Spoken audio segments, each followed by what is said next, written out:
আমার কাছে একজনে প্রশ্ন করেছে, ভাই আমার জীবনে আমি যা চাই তার উল্টাটা হয়। কোনদিন আমি আল্লাহর কাছে কিছু চাইছি আর হয়েছে এটা হয় নাই ভাই। চাকরি চাইছি রাস্তা রাস্তা করছি, হয় নাই ভাই। বিয়ে করতে গেছি, যেখানে গেছি ওখানেই না বাধা আসছে। আমার জীবনে ভাই কেন এরকম বলেন তো? আমার কাছে প্রশ্ন দিচ্ছে। তো আমি বললাম, ভাই আপনি যে সত্য কথা বলেন না, একটা ডাহা মিথ্যা কথা বলছেন, এর প্রমাণ আমার হাতে। কিরকম প্রমাণ?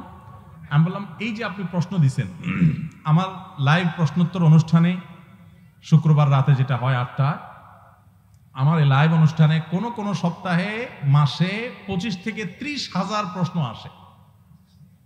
30,000 প্রশ্ন আসে 1 ঘন্টায়। আমি উত্তর দিতে পারি 60, 70, 80, 90, বড় জোর 100টা দেওয়া যায় না। 1 ঘন্টায় কয়টা প্রশ্ন উত্তর দেওয়া যায়? প্রশ্ন আসে 25-30,000, কখনো কখনো এভারেজে তো 15-20,000 সবসময় আসে।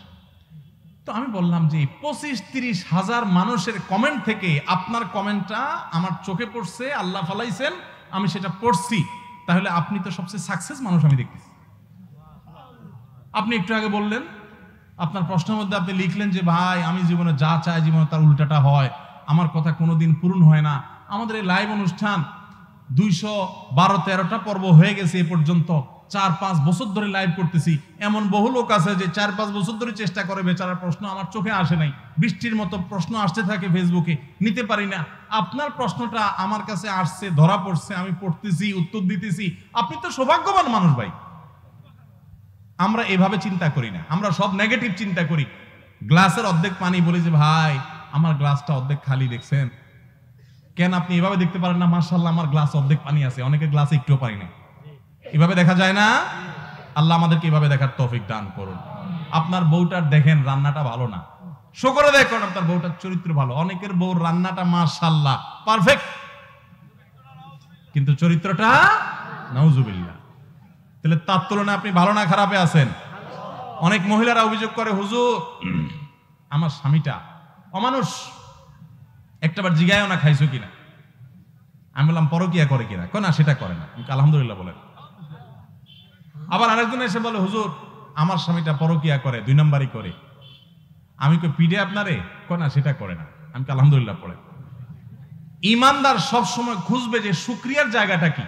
আপনার ঘরে ঢুকছেন, ঢুকে দেখছেন হায় হায় চোর বেটা ঢুকে টাকা পয়সা সোনা গয়না মোবাইল সব নিয়ে গেছে।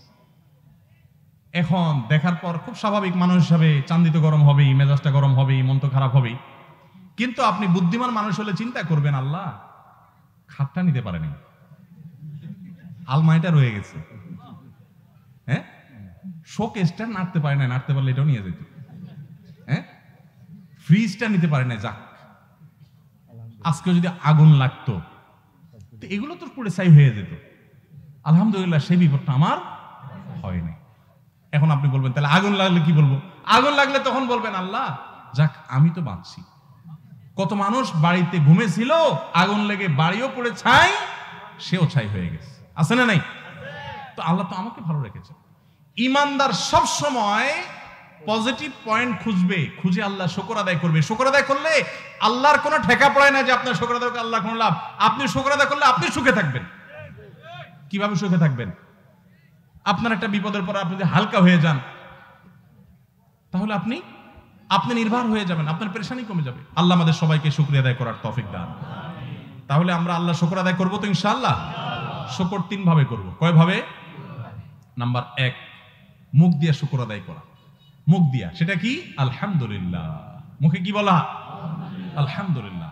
আল্লাহ তোমার শুকর আদায় করতেছ, আল্লাহ তোমার শুকর আদায় করতেছ। আল্লাহ তাআলার কাছে আল্লাহর প্রিয় বান্দারা দোয়া চাইতেন, রব্বি আউজিআনি আন আশকুরা নি'মাতাকাল্লাতী আন'আমতা আলাইয়া ওয়া আলা ওয়ালিদাইহি।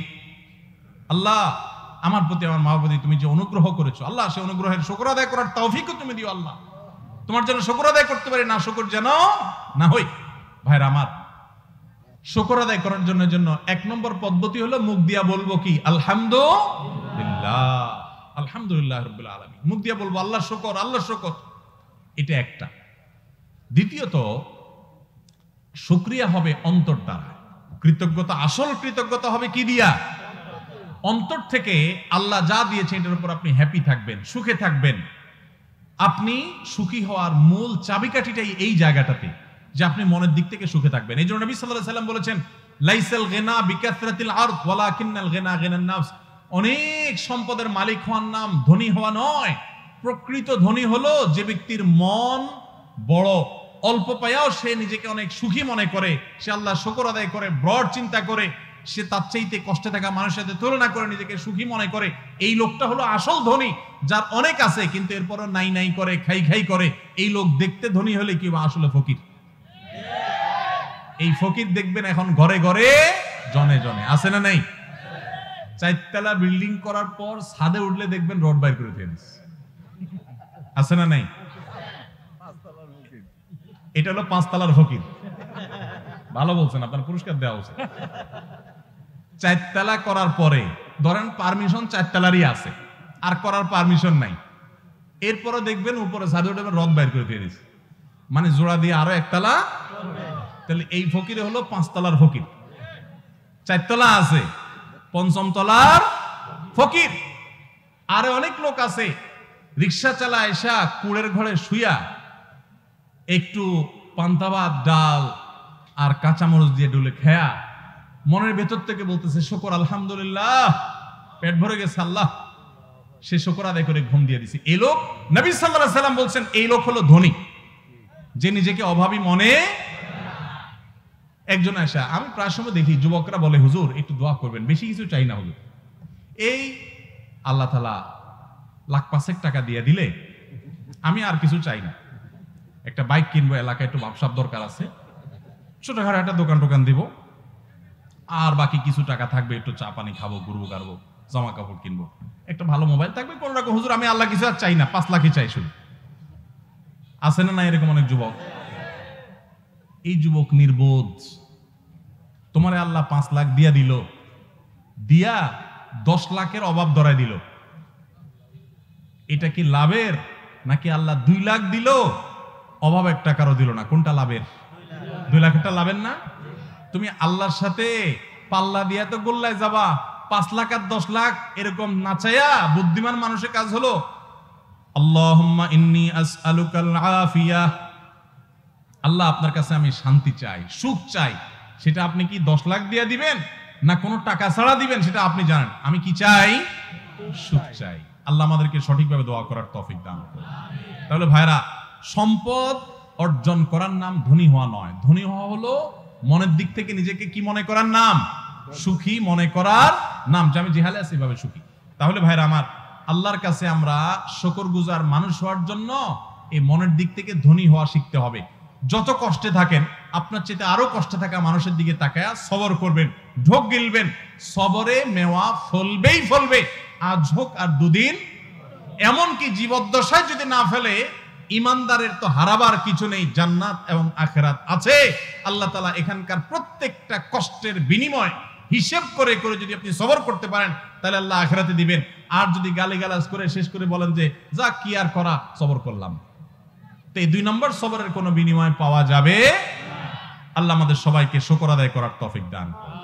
আদায়ের মধ্যে আবার কিছু মানুষ আছে দেখবেন আল্লাহ শুকর খুব জোর করে আদায় করে, মাশাআল্লাহ, এটা তো ভালো, কিন্তু বান্দার শুকর আদায় করেন। কথা বুঝছেন? আল্লাহরও শুকর আদায় করতে হবে, আবার বান্দারও শুকর আদায় কিভাবে সেটা? ধরেন আল্লাহ তাআলা আপনাকে অনেক সম্পদ করার তৌফিক দিয়েছেন, পড়ালেখা করে অনেক কিছু করতে পারছেন, যাই হোক কিছু একটা হয়েছে, আপনি তো প্রথম আল্লাহ শুকর আদায় করবেন, আল্লাহ তৌফিক দিয়েছেন সেজন্য। কিন্তু পাশাপাশি এই এতদূর যাওয়ার পেছনে যদি কারোর অবদান থাকে, তাহলে সেটাও স্বীকার করতে হবে যে এটা আল্লাহ আমাকে দিয়েছেন, অমুক আমাকে সাহায্য করছেন, তার উসিলা ছিল, তার চেষ্টা ছিল, আমি তার নেয়ামতের শুকরিয়া আদায় করি, এটা আপনাকে মুখে স্বীকার করতে হবে। আপনি যদি বলেন যে আরে আল্লাহই আমারে সব দিছে, আরে কেউ আমার জন্য কিছু করে নাই, তাহলে আপনি আল্লাহর শুকর আদায় করলেন না। এই শুকর আল্লাহ অ্যাকসেপ্ট করবেন না। মান লাম ইয়াশকুরিন নাস লাম ইয়াশকুরিল্লাহ, যে মানুষের শুকরিয়া আদায় করে না, সে আল্লাহরও শুকরিয়া আদায়। তাহলে শুধু আল্লাহর শুকর আদায় করলে হবে না, বান্দারও শুকর আদায় করতে চেষ্টা করব তো ইনশাআল্লাহ। আল্লাহ আমাদের সবাইকে তৌফিক দান করুন। আল্লাহরও শুকর আদায় করব, বান্দারও শুকর আদায় করব, ঠিক আছে তো ইনশাআল্লাহ? তাহলে আজকে থেকে সবর করব, রাগ নিয়ন্ত্রণ করব, কন্ট্রোল শিখব, সেই সাথে আল্লাহ তাআলা যে অবস্থা রাখেন সে অবস্থায় মন খুলে প্রাণ খুলে বলবো আলহামদুলিল্লাহ, বলবো তো ইনশাআল্লাহ। আল্লাহ আমাদের সবাইকে তৌফিক দান করুন। আর যে উপকার করেছে, যে কিছু দিয়েছে, তার শুকরিয়া আদায় করতে বলবো না। সব সময় মন খুলে প্রাণ খুলে শুকরিয়া আদায় করবো যে এটা আপনার অবদান, আপনি সাহায্য করেছেন, অমুকে আমাকে এটা দিয়েছেন। মন খুলে এটা স্বীকৃতি দিতে হবে। বহু লোক আছে, যে বললাম আল্লাহ শুকর খুব বেশি বেশি আদায় করে, মাগার বান্দার কোনো শুকরিয়া আদায়, আল্লাহর শুকর আদায় করতে হবে বান্দার নেয়ামতের, বা বান্দা আপনার জন্য কিছু করলে, অবদান রাখলে সেটারও শুকরিয়া আদায় করতে হবে। চেষ্টা করবো তো আমরা সবাই। না শুকরি করবেন, আল্লাহ তাআলা নেয়ামত ছিনিয়ে নিয়ে যাবেন, সেটা কি আমরা কেউ চাই? অতএব আমরা না শুকরি করবো না ইনশাআল্লাহ। আল্লাহ আমাকে, আপনাকে, আমাদের সবাইকে আমলের তৌফিক দান। সবাই আমল করবেন তো ইনশাআল্লাহ। জি, জাযাকুমুল্লাহ খাইর।